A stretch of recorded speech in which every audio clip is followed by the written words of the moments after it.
네, 안녕하십니까. 명인들의 복귀 김동현입니다. 자, 우리 시장이 일단, 여전히 좀 양호한 움직임이 나오고 있죠. 이 시장을 뭐 내려라 하고 계신 분들도 많이 계실 것 같은데, 이게 우리 개인 투자자분들이, 이 크나큰 하락을 무방비 상태로, 얻어맞다 보니, 이제 주식은 내려가는 건가 보다라는 인식을 가지고, 여전히 안타깝게도 인버스, 곧버스 같은 하방 플레이, 함부로 개인 투자자가 해서는 안 되는 하방 플레이를 많이들 하시고 계신 것 같아요. 저는 뭐 아직까지가 아니죠. 사실 주식 투자자분이 밑으로 포지션 취한다는 거는 예사롭게 생각을 하실 건 아닙니다. 그래서 여전히 시장은 큰 바닥을 찍어 놓고 반등하는 과정에서 나오고 있는 어떤 매물 소화 내지는 단기 과열에 대한 해소 정도의 상황으로 이해를 하시는 게 맞지 싶습니다. 전체적인 현재 시장의 그림을 다시 한번 좀 그려드리면서 그러니까 지금은 시장 국면이 글로벌 유동성에 기반한 이런 뭐랄까 큰 경기 상황 내지는 유동성 상황에서 오는 뭐 아주 좀 사이즈 있는 시황도 이해를 하고 계셔야 되고요. 그리고 단기적인 변동성 지수의 어떤 레벨이나 등락도 좀 이해를 하셔야 되고, 그리고 종목들의 움직이는 메커니즘도 이해를 하셔야 되고, 난이도가 높아요. 주식시장이 되게 쉬울 때가 있어요. 그러니까 방향이 되게 깔끔하고 심플할 때는 주식이 쉬워요. 그냥 뭐 자고 일어나면 올라간다. 사실 힘들지만 여기는 쉬웠어요. 어떻게 보면은. 그냥 뭐 하락 추세였잖아요. 그냥 하락 추세. 그죠? 그러니까 손해 나서 너무너무 고통스럽지만 주식 시장에 대한 판단은 약세장. 그러니까 못 올라가면 여기서 팔면 되는, 우리가 이 시간에 여기서 매도를 했잖아요. 여기서 매수했다가 아니다. 그리고 이 매수 이후에 제가 여전히 보유 포지션 유지하고 있잖아요. 우리 이 시간에 우리 명인복귀 시간에 김동현의 시황은 그렇게 해왔죠. 그죠? 여기 매도, 여기 주식시장 빠진다. 안 된다. 돈 회수하니까 빠진다. 돈 회수해서 내려왔는데 중간중간에 제가 생각했던 것보다 약해서 팔고 이제 다 왔다. 여기가 이제 피크아웃 대마불사 바닥 나왔고, 그리고 추가적으로 일단 더 나빠지는 신호 없으니까 지금 반등 과정. 그리고 유동성 스케줄에 따라서 속도 조절. 그런 상황이 심플하게 보면 그 정도 상황이고, 그럼 어디까지 갈 수 있느냐? 뭐 떨어진 거에 비하면은 한 이 정도 아직까지는 올라갈 수 있지 않을까? 그래서 저는 위쪽으로 상단 레벨을 아직 더 열고 있어요. 이게 지금 지수 시황인데, 이거를 지금 제가 말씀드린 거는 막 시황이고, 이걸 이제 조금 그래도 구색 갖춰서 그림을 보고 말씀을 드리면 이렇습니다. 현재 보시는 그림이 이게 지난주하고 뭐 같은 그림으로 보이죠? 똑같아요. 왜냐하면 상황이 달라지지 않아서. 이게 미국 10년물 금리인데 이 구간이 시장 반등이죠. 그러니까 그 미국이 지금 금리가 올라서 문제였잖아요. 금리가 올라가니까 채권이 떨어지니까 그 채권 가격이 하락하고 채권에서 손실이 나니까 그걸 주식을 팔아가지고 또 포지션을 메꾸는 이런 상황들이 되다 보니까 채권 급락, 채권 금리 상승이 가장 큰 문제였고, 그리고 달러가 계속해서 올랐던 게 또 문제죠. 이게 달러고, 이게 10년물 미국 금리고, 이게 2년물 금리고, 이게 3개월물 금리입니다. 예, 이게 또 꺾인 이 자리가 반등이었어요. 근데 이게 지금 올라가죠. 그리고 2년물은 전고점 근처까지 왔죠. 그러니까 시장이 더 못 가고 부딪히는 거예요. 예, 이거 부딪히는 거예요. 그리고 달러가 내려올 때 시장이 반등했죠. 다시 달러 고개를 좀 들었어요. 그러면 이제 시장은 당장은 위쪽으로 못 가는 거예요. 막힌 겁니다. 이 상황이고, 빅스도 쭉 떨어졌다가 뭐 빅스의 수치 자체가 22레벨이면 높진 않은데 좌우간 빅스도 좀 올랐는데 지난 급락에서 이 빅스 hedge 실패했거든요. 빅스 로직이 좀 무너져서 좌우간 빅스도 고개 들고 있고 해서 시장은 뭐 부딪혔다. 그리고 제가 여기서 아마 기억하시겠지만 풋 포지션이 엄청나게 많이 들어와가지고 시장은 올라갈 수밖에 없다고 했던 여기가 12월인데 아마 제 방송 보신 분들 기억하실 거예요. 근데 이게 이제 풋 포지션이 최하 레벨인 0.9까지 떨어졌다가 조금 올라온 거 보면은 이제 뭐 그렇게 많이 떨어질 것 같지도 않아요. 이게 이렇게 밑에 있으면 위험해요. 여기 있으면은 이게 콜옵션에 대한 과도한 포지션이기 때문에 위험한데 푸 살아나는 거 보니까 뭐 크게 문제 없는 것 같고요. 당장은 이게 이제 지금 시장이 마냥 위쪽으로, 그러니까 시장 지수가 막 위로 올라가고 나스닥 올라가고 다우 올라가고 코스피 올라가고 이거는 당분간은 좀 힘들다는 거예요. 이게 이제 왜 이렇게 나오느냐? 지난주에도 말씀드렸지만 이걸 제가 이제 상황이 확실한 것 같아요. 저는 추정을 했는데 이제 확실해졌어요. 자, 이게 이제 2024년도고 이게 2023년도 지난 12월 FOMC의 점도표고 이번 3월 22일 날 나오는 FOMC에서 점도표가 다시 찍힙니다. 예, 그 점도표에서 3, 6, 9, 12월 달에만 점도표가 나와요. 요번에 점도표가 찍히는데 이게 지난번에 점도표가 이게 피봇 기대감을 지난번에 줬단 말이에요. 왜냐면 연말, 그러니까 2023년도 연말에 5에서 5.25가 제일 많잖아요. 평균을 그래서 5.1 이 정도로 만들어 놨는데, 근데 2024년도, 내년도 연말 금리가 평균 4.1로 찍어 놨다고. 그럼 뭐예요? 24년도까지로 보면은 여기가 5.1인데 여기 4.1이면은 1%를 금리를 내린다고 점도표로 예상을 해놨잖아요. 이게 이제 이 점도표가 2024년도 이 점도표가 2024년에는 FOMC에서 FED에서 연방 금리를 1%를 내리겠네 연말까지 이렇게 예상을 하니까 이게 이제 피벗 기대감이 그래서 계속 들어오면서 연초 랠리가 나온 거 아니에요? 기술주들 막 치고 올라가고 그리고 그 중립금리도 여전히 올리지 않고 여기 보시면은 중립금리도 2.5%로 여전히 유지했죠. 안 올렸어요, 이것도. 그러니 결국은 뭐 피벗이구나 하면서 요 그림이 이게 숫자가 여러분들 아마 잘 안 보일 텐데 그래도 그냥 제가 그림상으로 보여드리려고 가져왔는데 이게 이제 금리 선물 시장에서 이게 지금 12월 2023년도 12월 FOMC 즉 마지막 금리 결정을 할 때 금리가 어느 레벨에 있을 거냐에 대한 예상인데 이게 이제 다 올라왔어요. 여기가 5에서 5.25고 지금 금리가 여기잖아요. 아니지. 지금 여기죠. 지금 4.5에서 4.75잖아요. 근데 연말에 여기가 35%, 여기가 32%, 여기가 12%인데 이게 5에서 5.25, 5.25, 여기가 5.5, 여기가 5.75예요. 상단이.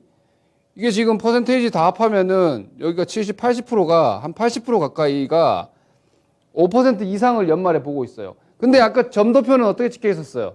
점도표는 5에서 5.25 여기가 평균으로 제일 많았잖아요. 근데 이게 제가 재밌는 게 지금은 이렇게 돼 있는데 이거 한 달 전. 여기가 지금 한 달 전인데 한 달 전, 즉 지금이 이제 2월 23일이니까 1월 말까지만 하더라도 제일 많았던 레벨이 여기입니다. 여기니까 여기가 4.25에서 요렇게 50bp 레벨에서 제일 많았거든요. 여기가 어디냐면 4.25에서 4.75 여기에 있었다고. 여기. 그러니까 이게 한 달 전만 하더라도 올해 연말 금리가 4.25에서 4.75 사이를 예상했다고. 이게 무슨 의미냐면 5.25까지 올라갔다가 연내로 한 번에서 두 번은 내린다고 봤던 거예요. 시장이. 그걸 기대했던 겁니다. 아시겠죠?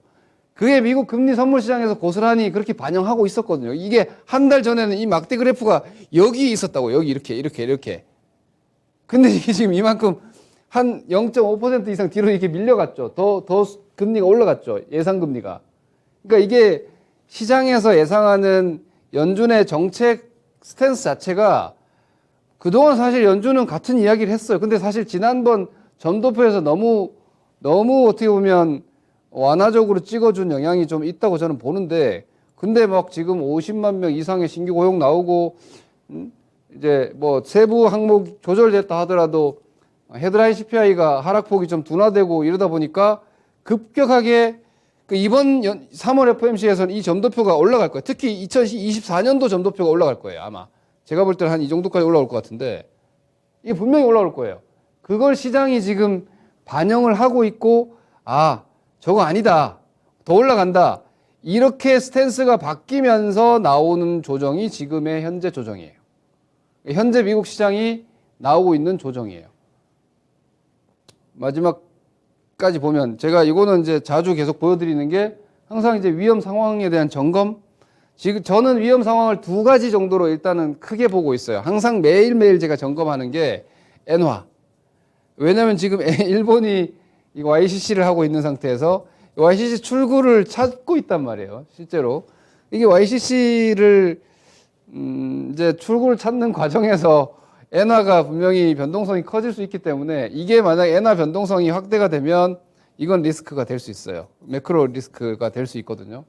이거 아직 뭐 안정적이고. 그리고 그 다음 이제 하이드 스프레드. 미국이 5% 이상의 기준금리를 유지한다. 근데 만약에 여기서 미국 기준금리가 5% 이상이면 10년물 금리가 뭐 4% 중반 이렇게 가는데 하이드 스프레드가 막 8% 이렇게 간다. 그러면은 하이드 등급의 회사채 금리가 얼마 되는 거예요? 스프레드가 8 이렇게 벌어져 버리면은 12, 13 이렇게 가버리죠. 못 견딘단 말이에요. 그러면 이제 파산 기업들이 많아지겠죠.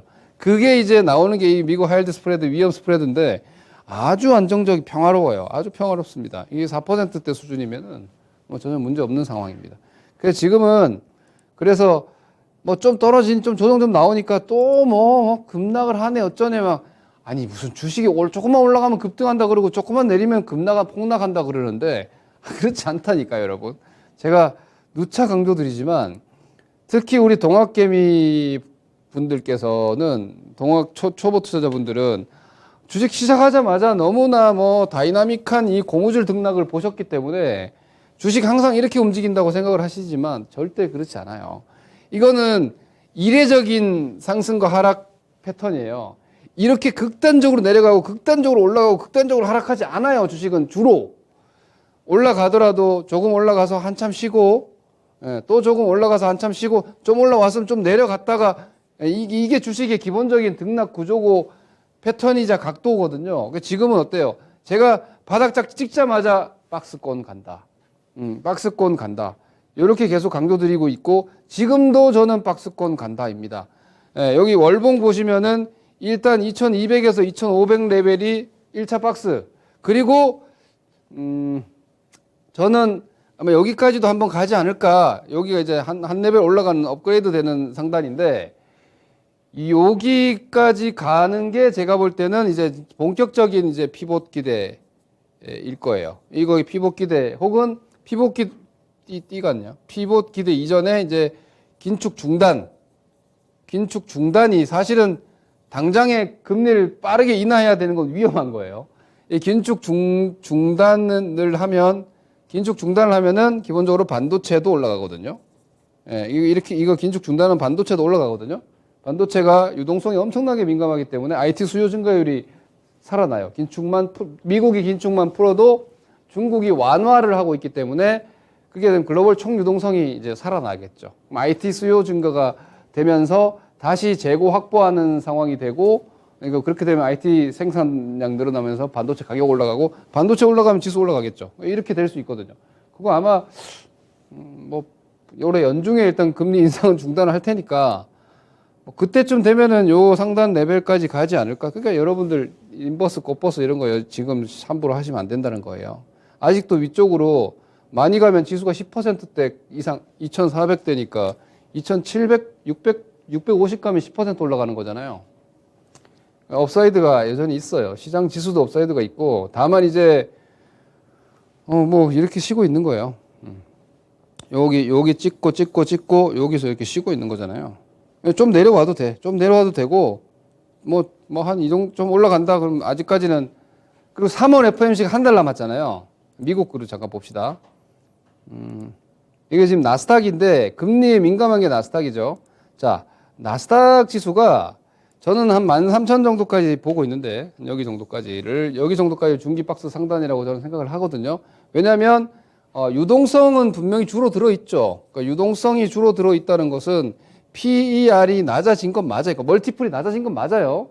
그리고 미국 기업들 같은 경우 EPS 이익이 아주 많이 감소하지 않고는 있지만 크게 증가하고 있지도 않아요. 그러면은 여기만큼의 밸류에이션은 회복 못하니까 일단 뭐 한 이 정도 보는 게 맞죠. 미국 빅테크주들도 저 고점을 바로 회복을 못할 거예요. 그럼 상단 여기라고 보면 자 FMC 앞두고 있는데 여기 가버리면 어때요? 그 FMC에서 더 매파적으로 때려버릴 거 아니야 시장을. 야 이거 뭐 니네 벌써 왜 이렇게 흥분해? 자산 버블 생기면 안 돼. 지금 자산 가격 이렇게 올라오면은 인플레이션 니네 또 두드려 맞아.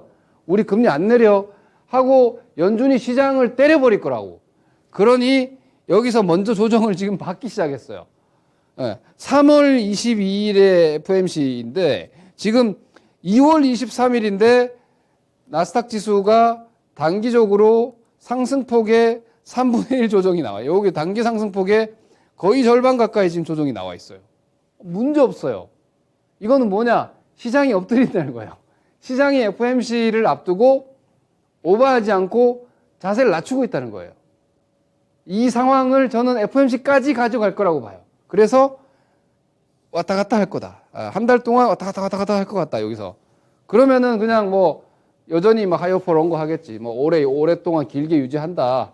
인플레이션, 디스인플레이션 상황이 만들어지고 있지만 뭐 고용이 아직 탄탄하기 때문에 뭐 계속해서 기존의 스탠스 정도 유지하겠죠. 높게 오래. 근데 그 높게가 현재 시장 예상으로는 상단 5.5, 상단 5.5, 올해가 아까 말씀드렸다시피 금리 선물 시장에서는 연말까지 5%대로 그냥 가겠구나. 연내로 인하가 없을 가능성을 지금 반영하고 있거든요. 뭐 그 상황으로 그냥 가는 거죠. 거기서 뭐 특별하게 충격 받을 게 어디 있습니까, 여러분? 그죠? 앞서 말씀드린 대로 시장이 이미 점도표가 더 높아질 것을 금리 선물 시장에서 반영을 했고, 금리 선물 시장에서 반영했다는 건 그게 금융 주식 시장에서도 프라이싱 이미 돼 있다는 얘기예요. 그러니까 FMC는 이 상황이면은 그냥 자연 스무스하게 가는 거예요. 그러면 지수 전략은 다 끝났지. 여기서 왔다 갔다 하네. 이 수준에서 좀 내리면은 반등이고 좀 올라오면 반락이고, 그럼 예를 들어서 뭐 지수 제 얘기 듣고 여러분 선물 매매나 뭐 ETF 매매하는 거는 주의하세요. 저는 주식을 거래하기 위한 시장 뷰를 보는 거지.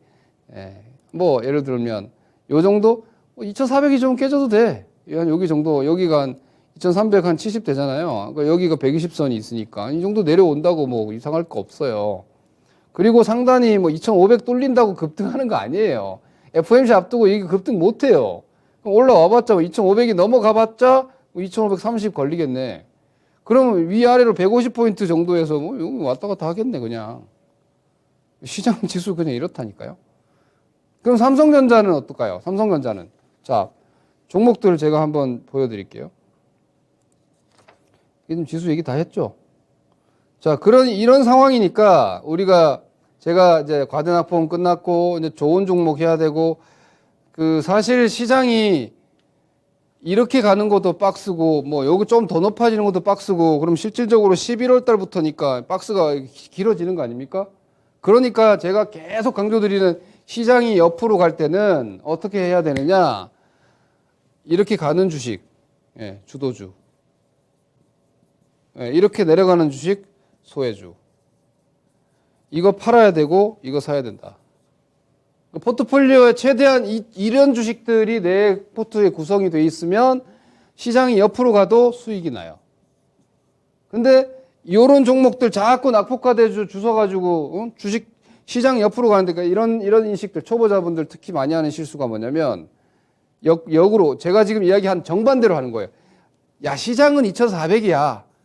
근데 이 주식은 9월 달에 10월 달에 10만 원 했는데 엄마 지금 이게 8만 원이네. 이게 싸다. 절대 하시면 안 됩니다. 시장이 안 깨졌는데 깨진 건 싼 게 아니라 약한 거예요. 그죠? 약한 것. 역으로 시장은 2,500이 가로막혀 있는데 이 주식이 10만 원이 저항이었는데 이거 지금 11만 원 넘어갔다. 이건 비싼 게 아니라 강한 거예요. 이걸 해야죠. 강한 주식을 구성을 해야지 박스권에서 수익이 많이 나요. 그래서 자, 그럼 이런 박스장에서 강한 주식이 과연 어떻게 나오냐? 매크로에 매몰되지 않으면 돼요. 제가 말씀드렸죠. 욕심은, 돈은 성실하고 탐욕은 부지런합니다, 여러분. 그래서 우리가 예를 들어서 여러분 주식을 이렇게 생각하시는데 뭐 이런 얘기 많이 들어보셨죠? 종목을 고를 때 내가 창업을 한다고 생각하라. 이런 얘기 많이 하잖아요. 그거 정말 옳은 말이에요. 왜냐? 여러분 지금 여러분들이 사업을 하시거나 장사를 하시거나 뭐 타인 자본을 가지고 사업을 하든 내 돈 가지고 장사를 하든 뭘 하든 간에 딱 시작할 때 뭐부터 합니까? 뭐 해야 먹고 살 수 있을까? 여기 지금 무슨 사업을 해야지 장사가 잘 될까를 생각하잖아요. 근데 지금 경기가 힘들어. 경기가 안 좋아. 금리가 높아. 사람들 씀씀이가 줄어들어. 야, 쉽지 않은데? 그래도 뭔가는 왜 인간은 항상 활동을 하고 먹고 살고 뭐든지 산업은 돌아가기 때문에 좋은 산업이 있기 마련이에요. 다들 힘들어도 그 힘들기 때문에 좋은 산업도 있는 거예요. 그거는 돈을 벌잖아요. 주식도 똑같아요. 주식시장이 아무리 약해도 지금 시대 상황이 좋을 수밖에 없는 산업이 있어요. 그건 찬스라고요. 그게 바로 시대적인 주식, 시대 상황을 타는 애들 있잖아요. 시대 상황. 불경기에는 시대 상황밖에 없어요. 이 시대 상황이 뭐예요? 전기차. 그죠? 이게 안 죽잖아요. 왜? 경기 안 좋다고 여러분. 이번에 테슬라가 막 급락하면서 그런 얘기해서 사람들이 경기가 안 좋으니까 자동차 수요가 줄어든다. 그럼에도 하늘색 번호판은 많아지고 있잖아. 점점. 그러니까 차가 많이 안 팔려도 그 중에서 전기차를 사는 사람들이 늘어나기 때문에 전기차 시장은 커질 수밖에 없잖아요. 그죠? 그리고 아리백 이런 것 때문에라도 친환경 투자를 계속 할 수밖에 없죠. 그죠? 그리고 전쟁, 지진, 재건을 뭐 전쟁이 언제 끝날지는 모르죠. 내년에 좌우간 내년 연말에 미국 대선이 있어요. 그죠? 그러니까 뭐 올해 하반기 정도부터는 출구 전략이 나올 거 아니에요. 왜냐면 이 재건도 미국의 경제 플러스 알파가 분명히 될 수 있기 때문에 바이든 머릿속에는 선거 시점에 미국 경제가 최고 상황이 되게끔 만들고 싶을 거 아닙니까? 그러면 그런 재건 경제 같은 것들이 실질적인 경제 데이터에 나오려면은 한 1년 정도 감안하면은 올해 하반기 정도부터는 출구 나오지 않겠어요? 그러니까 당장은 아니더라도 이 재건도 결국은 일어날 일이죠. 우크라이나 전쟁도 시대 상황이잖아요. 이런 것들만 가는 거예요. 이거는 실질적인 현금 흐름이 구체화가 될 수 있는 산업들이죠. 그리고 제가 말씀드렸던 금융위기 이후에 15년 동안 멈춰있는 설비투자 장기 사이클, 그게 재건 산업재에 들어가잖아요. 산업재 같은 경우에도 지금 사실 시장 수익률 상회하고 있죠. 이거. 친환경이 좀 쉬고 있는데 이게 SOC 투자하고 연결되거든요. 이것도 플러스 알파로 연결되거든요. 계속 보셔야 돼요, 이거. 이런 쪽. 이게 좋죠. 이게 좋아요. 반도체는 지금 경기에 좀 더 밀접하고 시황에 좀 더 밀접하니까 그러니까 시장보다 강한 게 아니라 반도체는 시장하고 아마 동행할 거예요. 그런 정도 생각하시면 되겠죠. 그러니까 지금 그러다 보니까 그런 큰 산업들은 2차 전지 쪽으로 압축돼가지고 쫙쫙쫙쫙 움직여주고 있는 거고, 보시면은, 예를 들어, LG 엔솔이나 삼성 SDI 같은 경우는 이번에 조금 쉬지만, 여기서 보호예수 해제되고 쫙 올라와서 지금 쉬죠. 근데 얘네들도 결국은 기본적으로 여러분들 주식을 이쪽 들고 계신 분은 편해요. 왜? 결국은 레벨 더 올라갈 수 있는 산업이거든, 이쪽은. 왜? 전지 산업이 지금 상태에서 이익 전망이 아직 하향될 상황이 전혀 아니거든요. 그죠? 매출액 점점점 여전히 더 늘어나는 구조잖아요. 이런 것들은 가지고 계셔도 너무 편안한 거죠. 근데 이쪽이 지금 큰 자금이 움직여야 되는데 기관들 소극적이지 외국인들 환율 때문에 매수가 약해지니까 어때요? 코스닥에서 땡겨버리죠. 에코프로가 이렇게 땡겼잖아요. 근데 에코프로가 이렇게 땡기는 에너지가 기본적으로 2차전지 안쪽에서도 이제 뭐 개별적으로 리사이클링이라든지 혹은 광물 쪽에 대한 뭐 채굴 모멘텀 이런 것들을 가지고 있을 경우에 좀 선별적으로 움직이긴 하는데, 그러니까 재련이나 이런 쪽에서 뭔가 리사이클링 재련 이런 쪽이 지금은 또 부각되고 있죠. 근데 중요한 건 주가를 움직이는 스타일을 보세요. 이게 박스인데 넘어가서 그냥 막 당겨버리죠. 그냥 막 당겨버립니다. 근데 주식이 이렇게 당긴다고 계속 가진 않아요. 하지만 살아있는 동안은 당기거든요. 그리고 어느 시점에 정점 나오면 거기서 기술 조정 나오겠지만 이게 지금 패턴이 스토리가 되고 당장의 현금흐름 크지 않아도 앞서 말씀드린 경기는 스토리가 안 나오는데 스토리가 되는 쪽을 그냥 마구잡이로 막 당겨버리고 있어요. 이게 개별 섹터 쪽에서도 보시면은 AI, 로봇, 위성, 자율주행, 메타버스 다 될 것 같아. 될 것 같아. 언제? 몰라. 현금 흐름 안 나와. 얘는 실적 안 나와요. 적자 천지입니다. 근데 주식은 어마어마합니다. 보시죠. AI 쪽에서 저는 사실 우리나라에서 본격 실질적으로 챗GPT나 이런 쪽과 연동되는 실질적인 기업은 없지 않나라고 생각을 하는데 예를 들어 셀바스 AI 이런 거 한번 보시죠. 이거를 우리 개인 투자자들은 한 가지만 유의하세요. 이거 있죠? 이거 매매 투자하시면 안 돼요. 이거 투자 아닙니다. 매매. 왜냐? 여러분들이 그냥 생각하시기에는 AI는 어차피 될 거야. AI, 인공지능 좋아요. 나중에 저도 인공지능 쪽에 대한 장기적인 비전이 크게 로봇도 어차피 될 거야. 그래서 제가 테슬라를 좋아하는 거예요. 근데 국내 기업들이 이 딥러닝 AI 학습할 수 있고 그만한 현금 동원력이 계속 될 수 있습니까? 그럼 결국은 투자 받아야 되거든요. 그래서 SK텔레콤이나 네이버나 이런 게 지분이 들어가 있는 회사들 잘 가는 거예요. 근데 이게 현금 흐름이 안 나와요, 지금. 현금 흐름이 안 나와요. 그러니까 이게 주식이 돈을 벌어야지 주가가 올라가는데 얘는 돈을 못 번다고요. 근데 향후 1, 2년 내에도 현금 흐름이 장담이 안 돼요. 그럼 이거는 뭐예요? 그냥 꿈이라고. 그래서 이건 완전히 테마예요, 테마. 진짜 말 그대로 테마주예요. 이런 거는 차트로 하셔야 돼요. 차트가 여기서 살 수 있어야 돼요, 여기서. 어제 20% 올라갔어도, 이거 오늘 더 올라가겠네? 사가지고 매매할 수 있어야 되고, 이제 떨어지겠네? 양봉 반 깨지면 팔아야지. 이 정도 마이너스 10% 손절을 막 해버릴 수 있어야 돼요. 그런 분들이나 매매하는 판이 지금 벌어지고 있기 때문에 이게 지금 그거 간다고 중장기 투자하시고 이렇게 하지 마시고 중장기 투자는 제가 아까 말씀드렸던 2차전지 관련, 친환경, 그리고 재건 SOC 정말 길게 보시면 차라리 반도체 저가에 매수해 두세요. 이런 거 보시고 테마는 분리하셔서 보시라. 그리고 시황은 그냥 박스다. 이 정도로 보시면 되겠습니다. 이런 부분들 좀 더 정리해서 제 김동현 TV 유튜브 채널을 통해서 잠시 뒤에 공개 방송이 있으니까 좀 더 부연토록 하겠습니다. 한 주간 성공 투자하시기 바랍니다. 감사합니다. 김동현입니다.